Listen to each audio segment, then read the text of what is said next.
Les amis, bonjour et bienvenue dans cette vidéo magnifique, très attendue. C'est le deuxième mercato parfait de cette chaîne YouTube, de cette entre-saison 2025-2026 et on va s'attaquer au club d'Arsenal après une saison mi-figue, mi-raisin, compétitif, mais finalement saison blanche comme d'habitude, j'ai envie de dire, sur la séquence récente d'Arsenal. Il va réellement falloir faire passer un cap à cet effectif, à ce club, pour atteindre des sphères qu'il rêve pour l'instant, de la fiction. Il va falloir que cette fiction soit la réalité la saison prochaine et donc il va falloir investir massivement, c'est ce que je vais faire. Il va falloir aller acheter des joueurs clés à certains postes, c'est des ajustements, c'est pas non plus une refonte totale d'effectifs, clairement, sinon ça serait pas logique. On va essayer d'ajuster cet effectif, on va essayer de l'améliorer qualitativement, pas forcément quantitativement, parce que vous allez voir que je fais partir plus de joueurs que je fais arriver. Le groupe va diminuer en effectif, mais va augmenter drastiquement en qualité. En tout cas, on est tout de suite parti pour ce mercato, juste avant, bien sûr, que cette vidéo commence. Voilà, le blabla habituel. Merci à tous ceux qui vont s'abonner, liker, commenter, partager. Ça fait extrêmement plaisir dans cette période de mercato. Je sais que vous aimez beaucoup ces vidéos. Voilà, ça fait toujours plaisir de se faire soutenir, donc merci à vous. Et on est parti pour la vidéo.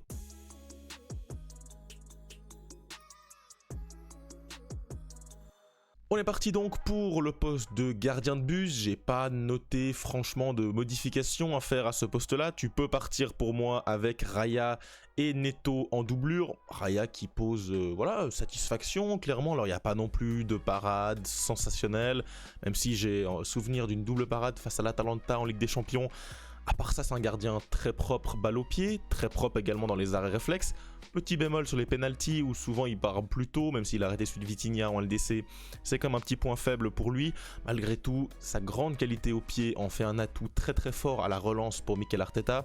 Je pense que c'est un élément stable de cet effectif, donc je ne le vois pas bouger cet été clairement. Et Neto pour moi est une bonne doublure. Pour moi tu peux continuer avec cette doublette au poste de gardien de but.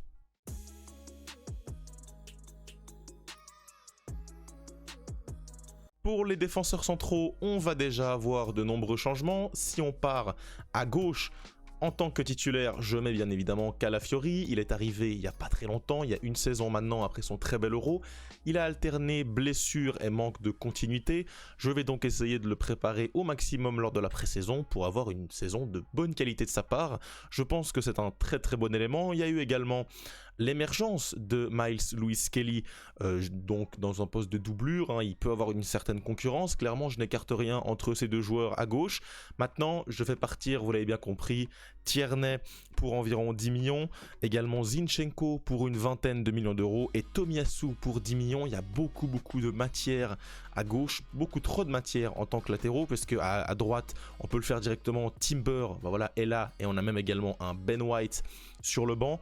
Franchement, on a beaucoup d'éléments en trop, tous les Zinchenko, Tierney, Tomiyasu, pour moi on peut tout dégager clairement. Donc j'ai noté 10 millions pour Tomiyasu, Tierney environ 10 millions et Zinchenko un peu plus, il est un peu plus jeune, un peu plus versatile, il peut jouer à plusieurs postes. 20 millions pour Zinchenko, et tu as franchement deux très bonnes lignes de latéraux avec du Timber, White. Les deux c'est des très très bons joueurs, franchement il n'y a quasiment aucun titulaire attitré. Et à gauche également, Calafiori, Lewis Kelly, les deux sont un très bon niveau. Pour les défenseurs centraux, on va faire également un achat parce qu'il va nous manquer quelqu'un. À gauche, évidemment, on ne touche rien. Gabriel Ekivior en doublure qui a plutôt donné satisfaction lors de son intérim. Gabriel qui va revenir et qui est un des tout meilleurs à son poste. Clairement, il n'y a aucun débat. Évidemment, Saliba, je garde aussi. Il forme avec Gabriel l'une des meilleures charnières de Première Ligue et même une des meilleures charnières d'Europe. Très très solide défensivement, mais également offensivement. Sur les coups de pied arrêtés offensifs, il marque énormément de buts. Une des attaques les plus dangereuses dans ce secteur. Défensivement, c'est extrêmement solide. La meilleure défense de Première Ligue sur les 2 dernières saisons. Voilà, ça c'est bien sûr, ils ont un énorme mérite là-dedans. Je vais néanmoins apporter une doublure à Saliba. Alors oui, vous pouviez me dire qu'on peut faire descendre Timber, faire descendre White. Malgré tout, j'ai besoin quand même d'un élément en plus. Et donc je vais chercher Loïc Badé, le joueur bien évidemment de Séville, le français qui connaît bien Saliba, qui connaît bien le très haut niveau. Il a joué également les Jeux Olympiques, il joue avec Séville, c'est quand même une équipe de qualité qui joue au ballon. Voilà, je pense qu'il peut être très très bien dans ce rôle-là. Dans un futur pas si lointain où on pourrait imaginer un Saliba partir en 2026, en 2027, tu aurais préparé un Badé à cette succession-là. Donc je pense que c'est très très bien dans la continuité. Alors c'est pas un joueur qui va avoir 50 titularisations dans la saison, clairement c'est pas le but, mais d'avoir, voilà, de pouvoir jouer en coupe, en FA Cup, en Carabao Cup, de pouvoir dépanner en cas de blessure. Je pense que Loïc Badé est un très très bon élément. N'hésitez pas à me dire ce que vous en pensez.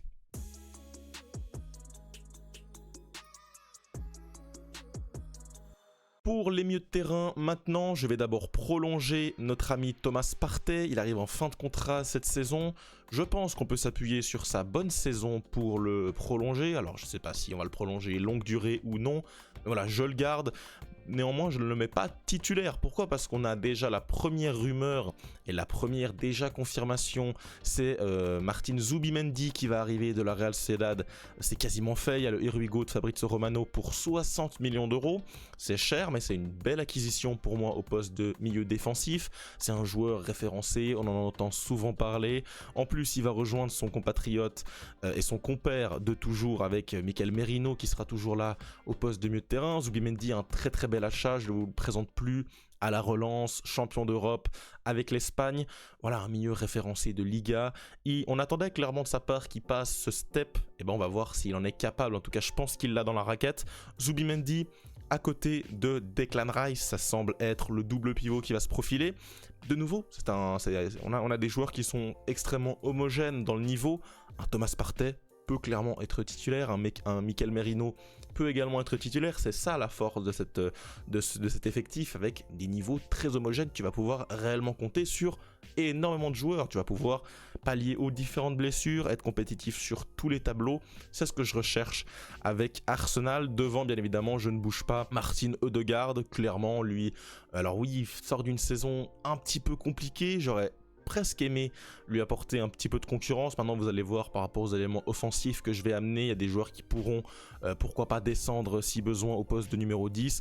Pour l'instant, Ødegaard, je le garde, même si, pourquoi pas lui mettre un petit coup de pression, pourquoi pas ne pas le prolonger ou lui dire véritablement les choses en face. Il doit se réveiller quand même, sa saison elle est décevante, il manque d'impact dans la surface adverse, dans le dernier tiers de terrain adverse, il est moins décisif qu'il y a 2 saisons où il avait fait son très très beau run. Il va falloir réellement qu'il se reprenne. Maintenant, je pense clairement que Mikel Arteta peut trouver les mots pour le remobiliser. Je sais pas ce que vous en pensez de Martin Ødegaard. En tout cas, moi, bien sûr, je repars avec lui. C'est pas tellement le débat. J'ai confiance en lui pour qu'il retrouve un bon niveau. Maintenant, est-ce que c'est véritablement le crack qu'on pensait tous? Je ne sais pas. Je ne sais pas, mais je le garde pour l'instant au poste de numéro 10 et on passe aux attaquants.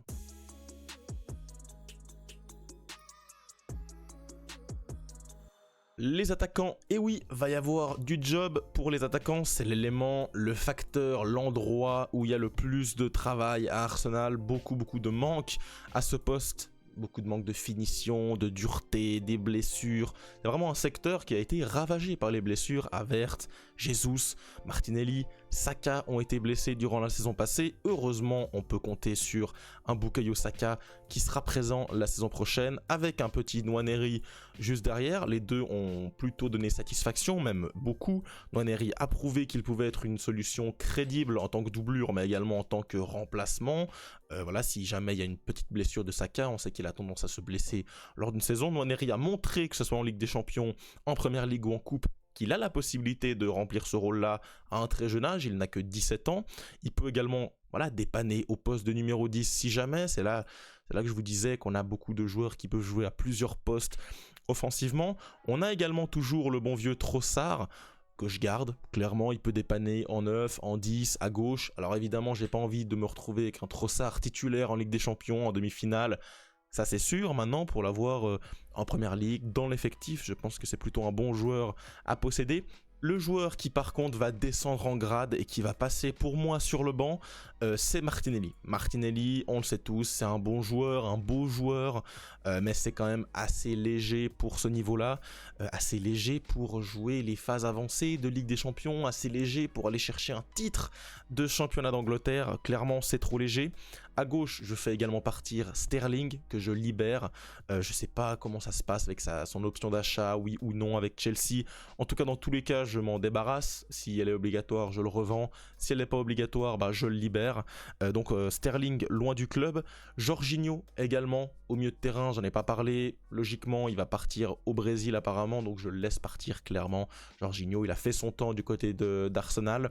Par contre, c'est là où je vais avoir des recrues déterminantes et qui vont devoir être très bons offensivement. C'est d'abord le numéro 10 d'Aston Villa actuellement, c'est Marcus Rashford, libre. J'attends de sa part qu'il soit décisif, qu'il soit à son meilleur niveau, avec la possibilité de jouer la Ligue des Champions, d'apporter un saut qualitatif à ce club. Je pense réellement qu'il peut faire passer un step. On sait qu'il est capable d'avoir un très très haut niveau, d'être décisif, de planter des saisons à plus de 20 buts, alors qu'un Martinelli ne nous l'a jamais montré. En plus, Marcus Rashford est sur une plutôt bonne période avec Aston Villa. Il a été très bon face au PSG en Ligue des Champions. Il va être... Alors je sais pas s'il va être libre, il va falloir l'acheter. En tout cas, je le mets en tant qu'agent libre. Je pense que tu peux le récupérer, il doit être en fin de contrat. Donc je le récupère. C'est également dans l'optique d'économiser de l'argent pour le numéro 9, parce que je vais envoyer de manière très très sale sur le numéro 9. T'aurais pu également envisager un Rodrigo du Real Madrid, clairement. Maintenant, en fait, je vais plutôt me concentrer sur le numéro 9 et je vais essayer d'économiser sur ce poste-là, de pas trop investir, étant donné qu'on a déjà acheté Zubimendi pour 60 et Loïc Badé pour 30 millions. Je ne me voyais pas rajouter 2 fois 100 millions d'euros. C'était pas réalisable, alors qu'un Rashford libre, un bon coup à la Aston Villa, clairement Aston Villa qui possiblement ne sera plus en Ligue des Champions, donc il pourra rejoindre Arsenal possiblement libre. Je pense que c'est un coup qui est possible. En plus, si jamais il a des petits coups de mou, t'as quand même du Martinelli, t'as quand même du Trossard.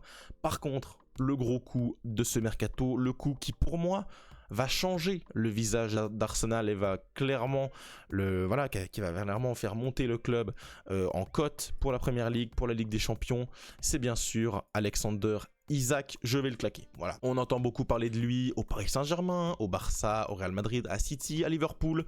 Pour moi, c'est l'équipe qui doit le prendre le plus, qui a le plus intérêt à l'acheter, c'est Arsenal. Clairement, pour 120 millions, Alex Isak, un des 9 les plus prometteurs déjà actuellement, mais dans le futur, clairement, c'est énorme. Balle au pied, dans la profondeur, dos au jeu, tueur devant la cage. Franchement, c'est l'élément manquant à Arsenal. Je pense qu'avec un Isak, avec un Havertz sur le banc et en ayant vendu Gabriel Jesus environ 40 millions d'euros, c'est quand même un joueur qui garde une très belle cote en Première Ligue. Jesus, je le vends pour 40 millions d'euros. Ses blessures à répétition auront eu raison de son passage à Arsenal et j'investis, j'envoie absolument tout sur Isak.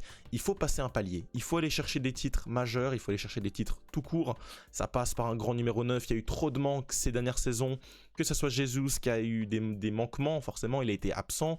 Havertz également, même s'il manque cette petite touche de tueur, il peut également redescendre en 10, à droite à gauche. Havertz, il est très versatile, mais en 9 pur, je trouve que ça a quand même manqué. Ça a manqué de but, ça a manqué de volume, ça a manqué de créativité, ça a manqué de finition.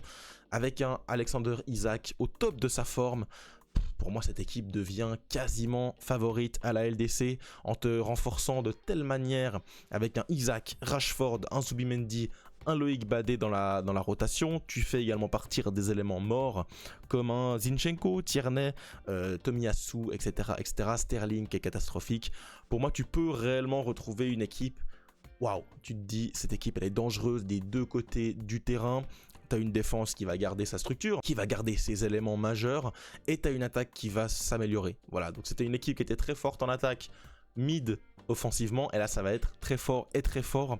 C'est le step clairement qu'a besoin Mikel Arteta dans son développement. C'est également un projet club qui doit s'améliorer. Il ne peut pas rester là en battant de l'aile, deuxième, dans la continuité. Tu te dis que tu vises rien mais tu vises tout à la fois. Pour moi, il faut taper du poing sur la table et ça passe avec le recrutement énorme. Je le sais, c'est énorme. 120 millions sur Alexander Isak. Mais il faut prendre des risques, il faut se jeter, il faut investir. Si tu veux gagner, tu as une course à l'armement énorme dans les clubs d'en face. Tu dois te renforcer clairement à ce niveau-là. Et la campagne de Ligue des Champions actuelle nous a montré qu'il y avait des manques à ce poste-là. Donc pour moi, clairement, je vais sur Alexander Isak.